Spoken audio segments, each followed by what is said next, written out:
Good morning. This is Kenneth and Heather with the Advancing Equity Coalition, here to give you our top three takeaways from last night's negotiation bargaining session between Minneapolis Public Schools and the Minneapolis Federation of Teachers. How are you doing this morning, Heather? I'm great. How are you this morning? I'm good. My curls are popping this morning. I don't know what's going on, but yeah, it's Friday, so happy to just break this all down with you. Yeah, so last night there was I'll just kind of run through the general happenings of the meeting. Really, last night's meeting was about discussing the three MOAs or Memorandum of Agreements that the union put forward as things they'd like to propose to the district. They talked about interview and select, and kind of there's some discussion about whether or not there would be one round or two rounds this year because of the CDD and all the movement that will happen with teachers. They also talked really briefly about the MOA about COVID and things that the union would like to see happen as far as like dealing with COVID. And then they talked about teachers of color MOA, or like teachers in underrepresented groups, and some ways that we could the district and the union could come together to try to retain teachers of color once they're hired. So that's kind of the general overview. There was a lot of time spent caucusing, so when either group wanted to go back and talk and kind of strategize a little bit. So a lot of the parts of the meeting last night were spent in caucus. That seems to be a trend. But what did you think about kind of the MOAs and the conversations? Do you want to start with the COVID? Yeah. So I'll just say, to add to like the overview, last at the last bargaining session, the union presented three offers on the different issues that you just mentioned. And so, I think the union was coming in expecting like some answers to some questions. Well, they had answered some questions for the district's understanding, and they're hoping to get a little bit further in the discussion of it. But last night, they also, when they were in negotiation sessions, they spent time like actually going through some of the responses to the questions that the union provided, and just had an opportunity to really talk about it so that we could understand also, as we were listening, and to just get a lot of clarity around what are some of the intentions behind what was discussed. So I thought that was important. I think the union was a little bit frustrated. I got the sense that MFT was a little frustrated because they felt like they had provided answers and they wanted to get further last night. And so that was just another piece of tension that I noticed while listening and kind of following along. But to go into, my first takeaway, which was around the MOA around COVID and safety protocols within schools. I just thought it was really interesting that between the two sides, we had the district who is saying we cannot talk about this because you've submitted an unfair labor practice, and their lawyers are saying that we can't talk about that while this is pending. And then the union was saying like, no, you can talk about it because the whole point of around why we submitted this unfair labor practice was because you weren't bargaining with us, but now since we're bargaining, why can't you talk about it? And our lawyer says that you can talk about this. And so I thought that was a really interesting point of tension. There wasn't any substantive conversation that happened last night about it. I know that the union kind of walked through some of their goals with what they wanted to get accomplished with that MOA. But then the district just kind of said, look, we cannot talk about this while this action is pending. And I did think it was important that I believe it was Senior Officer Sullivan, said, if you want to talk about this, you can withdraw your unfair labor practice complaint, and then we can talk about this. But while it's pending, we cannot talk about it. And so that was just something that I saw that really stuck out to me. Is just like, one, how are there two different interpretations of what can be talked about and what can't be talked about?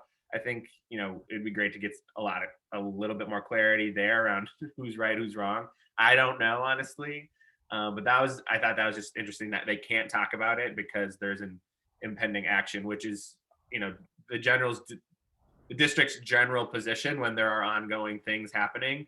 They refuse to talk about it publicly. And I think that is a general policy of the district. Whether it's a legal thing, I'm not sure. Lawyers usually don't like you to talk while things are pending. That's that's, but it was hard to know. It was hard to understand. But what we know for sure was that wasn't discussed and really wasn't on the table for discussion last night. That's what we saw happen, right? That's kind of the net result of all of that.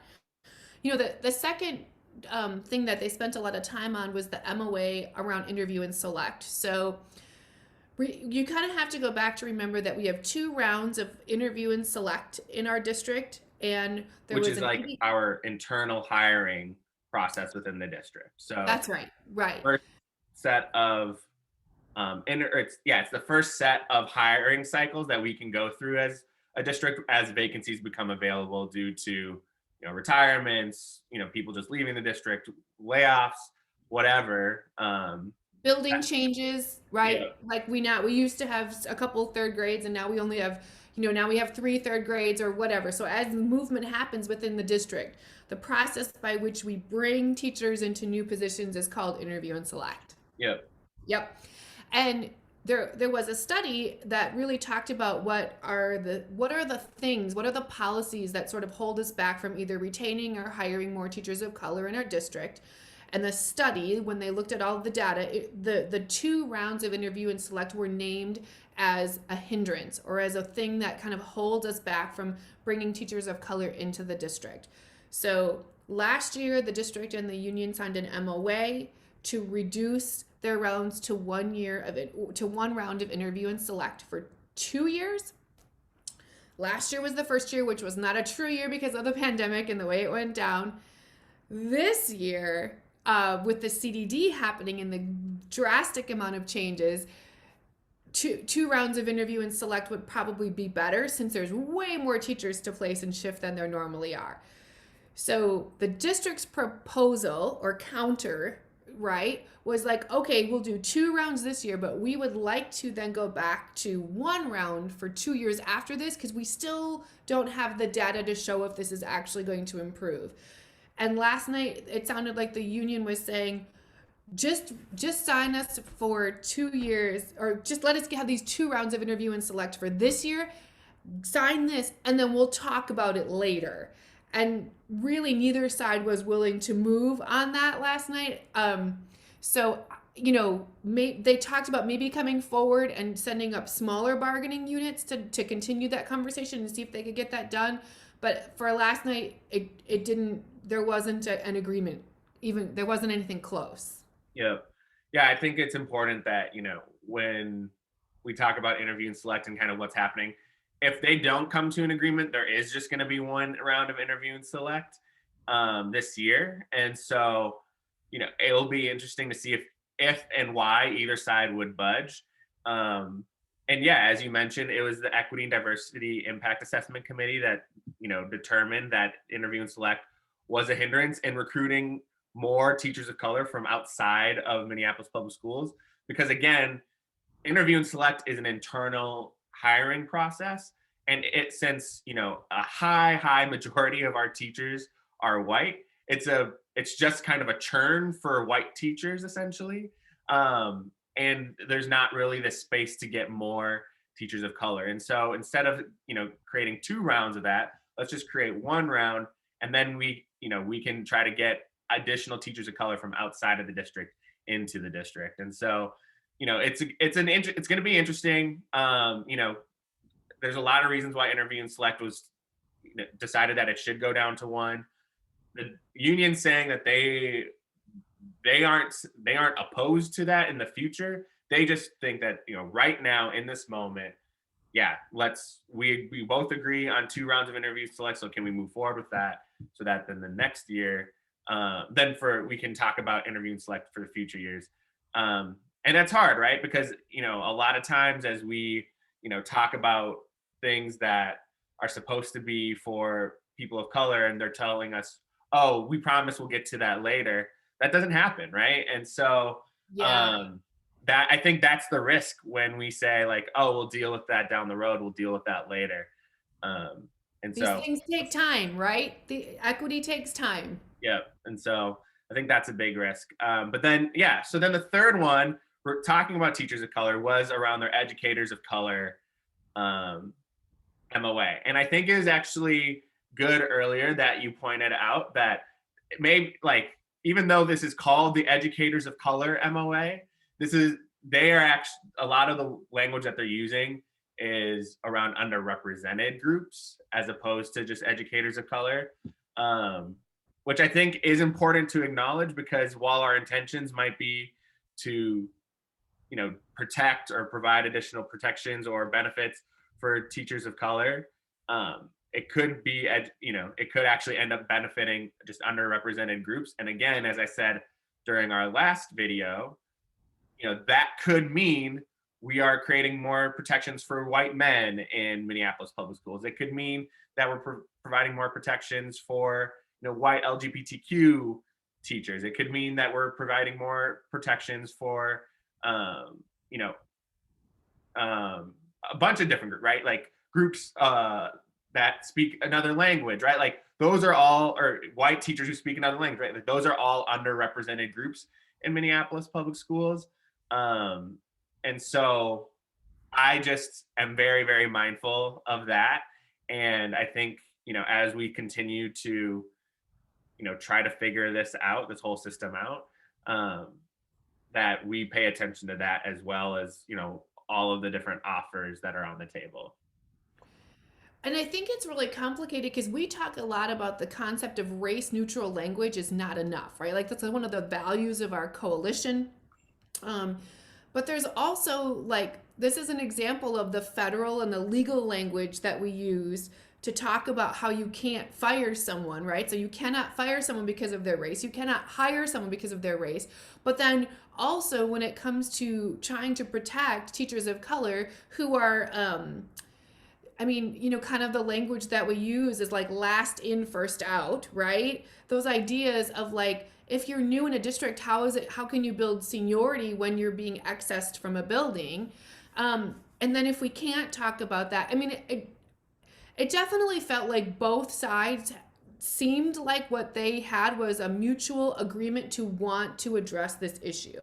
We heard the union say, we want to make sure that teachers of color that are recruited in are not accessed and laid off. We hold that as a value. We heard them express that very clearly last night.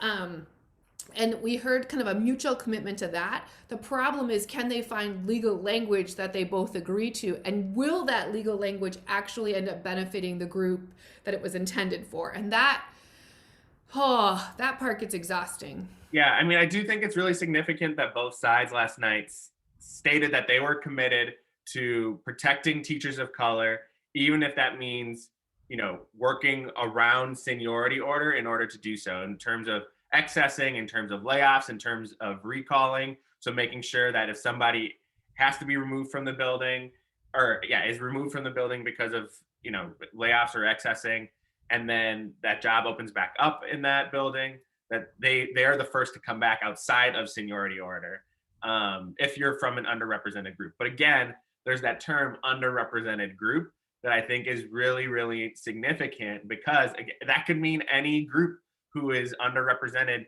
in our teaching force. And so, to give you an example, right, like what this MOA would do is, if it were me and Heather, for example, who were working in a building and one group had to be accessed, and I was a newer teacher, they could access Heather instead of me, because I am a person of color and I would be a teacher in that building. They could do that, and that's the ultimate goal, right? Is to try to protect teachers of color in this scenario.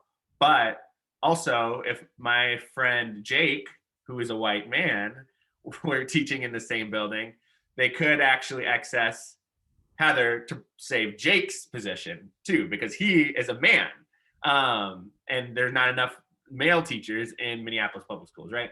And so I think that is the risk that we have here, and it's something that we really need to figure out and have to be really intentional. But I do think it's significant that, again, both sides seem committed to, protecting teachers of color despite seniority order, right? And I think that is something that we should celebrate and, continue to keep a close eye on to see how it develops and to see what the district offers as a counter proposal, if they're going to offer a counter proposal, which it sounded like last night they were planning on doing so.